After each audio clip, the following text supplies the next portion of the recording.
आवारा औरत, ठरकी औरत कि तू 3-4 बच्चों की माँ होकर बच्चे पैदा करने की एटीएम मशीन बनने के बाद तू कहती कि मुझे मोहब्बत नहीं मिली। अपने पति को जो सऊदी अरब में पत्थर फोड़ रहा है उसको छोड़कर तू एक 8,000 रुपये कमाने वाले के पास आ जाती है, जबकि वो आदमी तुझे 90,000 रुपए का चेक भेज रहा था। एक्चुअल उम्र निकल कर आ रही है चूसे वाम की। मात्र 18 साल का लौंडा है ये, 18 साल का लड़का, वो 35 साल की औरत। किस तरह मतलब हाउ, किस तरह एक आदमी जो कुपोषण का शिकार है और वो कह रहा है मैं इसके 4 बच्चे पाल लूंगा। तू अपने आपको तो पालने पहले भारत की सिक्योरिटी को इसको लेकर इस पर राधे राधे की बेल्ट लेकर पेलना चाहिए, इससे पूछना चाहिए कि तू बता तू हिंदुस्तान में वो कौन से राज हैं जो लेने आई है, कहीं ये कोई बहुत बड़ी आतंकी साजिश तो नहीं, और इस साजिश में कहीं ये सचिन जो अपने आपको ठाकुर कह रहा है लेकिन है आदिवासी, कहीं ये शामिल तो नहीं। पाकिस्तान की आवाम डिमांड कर रही है कि इसको पाकिस्तान ना भेजा जाए, इसको वहीं फांसी दे दी जाए। पाकिस्तान के कितने सारे आशिक निकल कर आ रहे हैं जिनके साथ ये रही है, किसी के साथ लिव इन में रही है, किसी के साथ वैसे रही है, किसी मतलब हर एक से ये मोहब्बत के पिंगे बढ़ाती है। इसकी मतलब मैं क्या कहती हूँ, मोहब्बत नाम का फोल्डर इसका बंद होने को तैयार ही नहीं होता। सर्दी का अलग, गर्मी का अलग, बरसात का अलग, और हिंदुस्तान का अलग, और पाकिस्तान का अलग, और नेपाल का अलग, कितनी मोहब्बतें करेगी। नमस्कार, मेरा नाम है मेघा और आप देख रहे हैं टाइम्स एक्सप्रेस। इस वक्त बातचीत करने के लिए हमारे बीच मौजूद है रिजवी जी। तो चलिए रिजवी जी से पूछते हैं कि सीमा हैदर पर हर दिन आए दिन जो है नए नए खबरें आती है, नए नए अपडेट आता है। अभी की अपडेट ये है कि पाकिस्तान के जो उनके तमाम पड़ोसी है उनका ये दावा है कि सीमा काफी मर्दों के साथ पाई गई है, उनके घर में मर्दों का आना जाना लगा ही रहता था। तो इस प्रकार की चरित्रहीन औरत जब भारत में आकर उसको भाभी की उपाधि दे दी जाती है, तो इस पर आप क्या कहेंगे? देखिए, जिस तरह आपने कहा और जिस तरह भारत का मीडिया, ये तो आप जैसे मीडिया वालों की बहुत बड़ी बात है कि यहाँ पर भी सोशल मीडिया ने हक अदा कर दिया कि वो वाकई पक्का भारतीय है, भारत से मोहब्बत करता है, भारत के संविधान से, भारत की यूनिटी से मोहब्बत करता है। आप देखिए कि स्ट्रीम चैनल उसके इंटरव्यू ऐसे ले रहा है कि जैसे कोई नेशनल भाभी हो, मतलब अवार्ड घोषित हो रहे हैं, बाकायदा उनको तोहफे तवाइफ दिए जा रहे हैं, इंटरव्यू पे इंटरव्यू लिए जा रहे हैं। ये नहीं पूछ रहा कोई कि ये तो बता आवारा औरत, ठरकी औरत कि तू 3-4 बच्चों की माँ होकर बच्चे पैदा करने की एटीएम मशीन बनने के बाद तू कहती कि मुझे मोहब्बत नहीं मिली। अपने पति को जो सऊदी अरब में पत्थर फोड़ रहा है उसको छोड़कर तू एक 8,000 रुपये कमाने वाले के पास आ जाती है, जबकि वो आदमी तुझे 90,000 रुपए का चेक भेज रहा था। और दूसरी बात ये कि जिस तरह उसको हाइप करा जा रहा है, भाभी भाभी भाभी भाभी भाभी बताया जा रहा है, और जब पाकिस्तान की नजर में ये वाला मुद्दा आया कि अच्छा ये आवारा औरत अब हिंदुस्तान चली गई, क्योंकि मेरी एक वीडियो जो पाकिस्तान में बहुत ज्यादा वायरल हो रही है, तो वहां पर आने के बाद सब लोगों ने कहा, मालिक मकान, किराएदार, कोल्ड ड्रिंक वाला, चिप्स वाला, सब ये कह रहे हैं कि ये बदचलन औरत थी, हर एक के पैसे मारती थी, हर जगह मतलब ये लड़कों के साथ पाई जाती थी। और अब भी जब ये हिंदुस्तान आई है तो एक आशिक से अपने 1 लाख रुपए की इसने डिमांड करी थी, तो उसने कहा कि मेरे पास 1 लाख नहीं, तो कहती जान जितने हैं उतने दे दो, मुझे गुलाम बुला रहा है, यानी इसका पति जो है वो दुबई में बुला रहा है। तो उसने 40,000 रुपए इसको दिए, वो स्लिप शो कर रहा है, तो कह रहा है मुझे तो पता ही नहीं था कि ये यहाँ पर आ गई। कह रहा है मैंने तो वीडियो में देखा, जब हिंदुस्तान की वीडियो वायरल होनी शुरू हुई तब मुझे पता चला ओ तेरे की हिंदुस्तान में बैठी हुई है, वो भी नए आशिक के साथ। आप खुद बताइए, एक लड़की होकर, एक लड़की जो बड़ी कॉन्शियस होती है, एक लड़की को जो है खूबसूरती से बड़ा प्यार होता है, खूबसूरत चीज़ों से प्यार होता है, जब वो जीवन साथी चुनती है तो खूबसूरती की तरफ जाती है। उसका पहला वाला जीवन साथी जो एक मिस कॉल पे पटा था, मिस कॉल करी थी गुलाम बलोच ने, और उस मिस कॉल पे इसने कॉल कर करके जानू हमें आपसे मोहब्बत हो गई, जानू आपकी बात बहुत अच्छी है। इससे इसने 2016 में शादी करी थी, और करने के बाद वो इतना परेशान हो गया था इसको पालते पालते कि सऊदी अरब में पत्थर फोड़ रहा है। उसके बाद पता नहीं कहती है कि मेरा लफ्जी जो है पबजी वाला लफ्जी है, लेकिन मैंने रात ही जाकर निकाला कि भारत में अगर आप जाकर मेगा देखें, पबजी जो है 2020 में भारत में बैन कर दिया गया, तो वो कौन सा पबजी था जिससे तुम लफ्जी कर रही थी, कौन सा था? और वो मोबाइल तुमने तोड़ डाला जिससे तुम्हारे बगल तुम पबजी खेलती थी, इसके साथ चैट होती थी। और एक बात और देखिए कि अब वो बिल्कुल एक्चुअल उम्र निकल कर आ रही है चूसे वाम की, जिसका नाम सचिन है। मात्र 18 साल का लौंडा है ये, 18 साल का लड़का, और वो 35 साल की औरत। किस तरह मतलब हाउ, किस तरह एक आदमी जो कुपोषण का शिकार है और वो कह रहा है मैं इसके 4 बच्चे पाल लूंगा। तू अपने आपको तो पालने पहले 8,000 रुपये से ज्यादा तू कमाता नहीं है। खुद सीमा हैदर कह रही है हमारा यूट्यूब चैनल फॉलो करो, मैं सचिन की मदद करना चाहती हूँ। क्यों भाई, तू इसकी मदद क्यों करना चाहती है?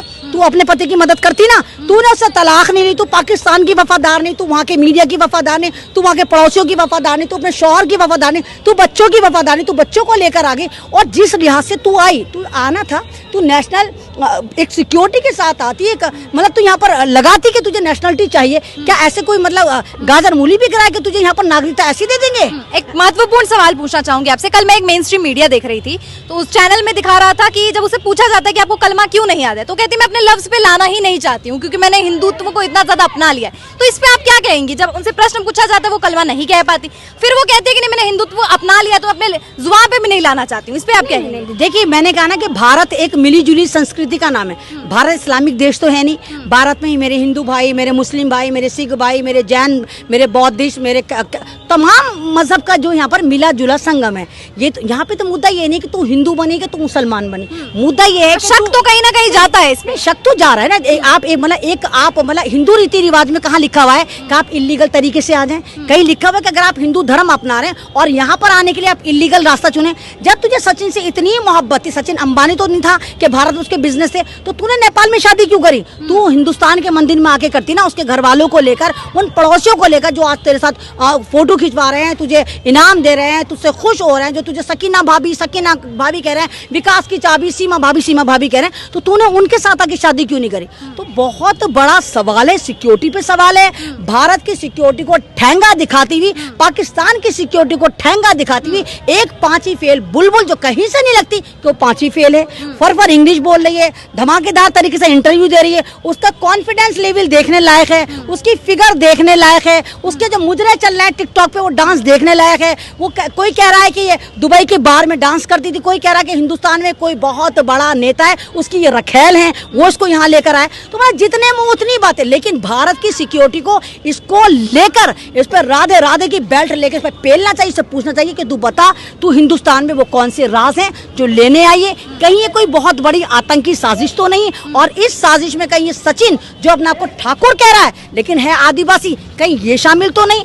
इन तमाम चीजों को एक सीरियस मैटर में लेके पूछताछ होनी चाहिए। कुछ दिन पहले एक खबर आई थी कि फाइनेंस, मिनिस्ट्री ऑफ फाइनेंस से जो है एक जासूस निकला पाकिस्तान का, तो इस प्रकार से भी तो हो सकता है ना कि वो पाकिस्तान की जासूस ही हो, क्योंकि जब हमारे ही अंदर से, हमारी मिनिस्ट्री से ही जासूस निकल रहे हैं पाकिस्तान के, तो ये भी तो लाजमी है कि हो सकता है। देखिए, बिल्कुल हो सकता है, क्योंकि पाकिस्तान की अवाम डिमांड कर रही है कि इसको पाकिस्तान ना भेजा जाए, इसको वहीं फांसी दे दी जाए। पाकिस्तान के कितने सारे आशिक निकल कर आ रहे हैं जिनके साथ ही रही है, किसी के साथ लिव इन में रही है, किसी के साथ वैसे रही है, किसी मतलब हर एक से ये मोहब्बत के पिंगे बढ़ाती है। इसकी जो मतलब मैं क्या कहती हूँ, मोहब्बत नाम का फोल्डर इसका बंद होने को तैयार ही नहीं होता। सर्दी का अलग, गर्मी का अलग, बरसात का अलग, और हिंदुस्तान का अलग, और पाकिस्तान का अलग, और नेपाल का अलग। मतलब कितनी मोहब्बतें करेगी इंसान? मोहब्बत क्यों करता है? मोहब्बत जब इंसान करता है तो मोहब्बत का मतलब ये होता है कि एक आप बैलेंस लाइफ लेके चल रहे हैं, जिससे आप मोहब्बत करते हैं, उसके साथ जाके आप घर बसाते हैं, बच्चे पैदा करते हैं, अपना एक संसार बसाते हैं, एक घर ऐसी जन्नत बसाते हैं जहां पर आप देखकर खुश होते हैं, आपके बच्चे आपके फूल के मानिंद होते हैं। तो वही घर लव मैरिज पे 2016 में गुलाम बलोच के साथ बचा चुकी है, और फिर तू कह रही है ना हमें मोहब्बत नहीं मिली, हमें सचिन से मोहब्बत है। और शायद आपने अगर देखा, बहुत सारी वीडियो ऐसी वायरल हो रही है जहां ये सचिन को मार रही है, सचिन का टेंटवा पकड़ रही है, सचिन के मुंह पे हाथ रख रही है, और सचिन कह रहा है देख मैं तेरे सारे राज बता दूंगा। तो कौन से ऐसे राज हैं जो सचिन कह रहा है? बहुत सारी वीडियो ऐसी हैं जो मुश्किल से 8-8, 9-9 सेकंड के वो वायरल हो रही हैं। तो वो ऐसी कौन सी वीडियो, सचिन को भी लेके मालूम करना चाहिए कि चूचू के मुरब्बे, तुझे शर्म ना आई कि देश के फौज जो है वहां पर देश के लिए लड़ रही है, अपनी फैमिली को भूल जाती है। 19-19 साल के हमारे फौजी अपनी जवान बीवियों को ये नहीं देखते पलट के हमारी बीवी कैसी है, हमारा बच्चा कैसा है, और वो सरहदों पे मर जाते हैं। और तू एक पाकिस्तान की जासूस उठा के लेकर आए ताकि भारत में कोई आतंकी हमला हो। तो इन दोनों को पकड़कर इन पे कार्रवाई होनी चाहिए, इनसे सख्ती से पूछताछ होनी चाहिए, और पूछताछ सोशल मीडिया से भी, पूछताछ स्ट्रीम चैनल से भी होनी चाहिए कि किस तरह इन्होंने एक आतंकी औरत को जो इलीगल तरीके से पाकिस्तान से यहाँ पर आई, उसको हीरोइन बनाया, उसको ऐसा साबित करा कि फ्रांस की मोदी जी की रैली कवर नहीं करी, उनकी यात्रा कवर नहीं करी, बस देश की भाभी सीमा भाभी, विकास की चाबी सीमा भाभी, और गदर टू तुम यही कवर कर रहे थे। एक तरफ तो तुम कहते हो कि मुल्ले जो होते हैं वो बच्चा पैदा करने की मशीन होते हैं, ये तो एटीएम मशीन है, ये तो 4 बच्चे वहां से लेकर आई है। एक बच्चा पैदा करने की एटीएम मशीन जो वहां से तुम लेकर आए हो, और 4-5 यहाँ पैदा करेगी, तो योगी जी फिर वो कहाँ गए आपके वो नारे जहाँ आप कहते हैं कि मुल्लों का पेच टाइट करेंगे और ऐसा कानून लेकर आएंगे कि अगर कोई मुसलमान 2 बच्चों से ज्यादा पैदा करता है तो आप उसको इलेक्शन नहीं लड़ने देंगे, वोट डालने नहीं देंगे, प्रॉपर्टी खरीदने नहीं देंगे। ये तो पड़ोसी देश से आप उठा के लिया एटीएम मशीन, जो बच्चा पैदा करने की एटीएम मशीन है। तो मुझे नहीं समझ में आ रहा कि यहाँ पर कौन सा ऐसा षड्यंत्र है। षड्यंत्र की बू आ रही है, लेकिन क्या षड्यंत्र है वो यहाँ पर आप ये देखिए कि इंटेलिजेंसी को पता लगाना चाहिए कि वो ऐसी कौन से राज हैं जो सीमा और सचिन मिलकर पाकिस्तान को दे रहे थे या देंगे। अब यहाँ पे 2 सवाल है। सवाल एक ये कि किस तरीके से वो जो 4 मासूम छोटे छोटे बच्चे हैं उनसे जब उनके बारे में पूछा जाता है तो वो जय श्री राम के नारे लगाते हैं, तो उनको किस प्रकार से उनका माइंड वॉश है, किस प्रकार, क्योंकि बच्चे तो मासूम हैं।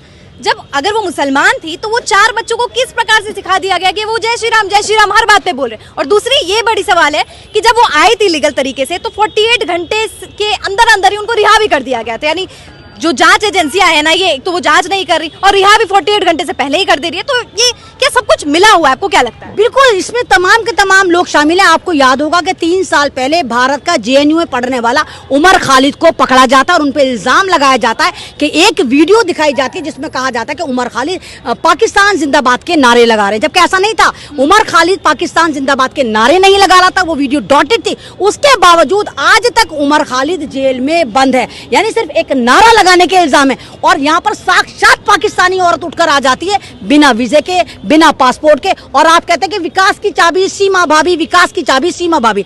तो यहाँ पर इंटेलिजेंसी भी कटहरे में आती है और ये आता है कि कौन वो लोग हैं जो इस सीमा हैदर को बचा रहे हैं, कौन से ऐसे लोग हैं मतलब इस षड्यंत्र में शामिल है, उन लोगों पर भी कार्रवाई होनी चाहिए।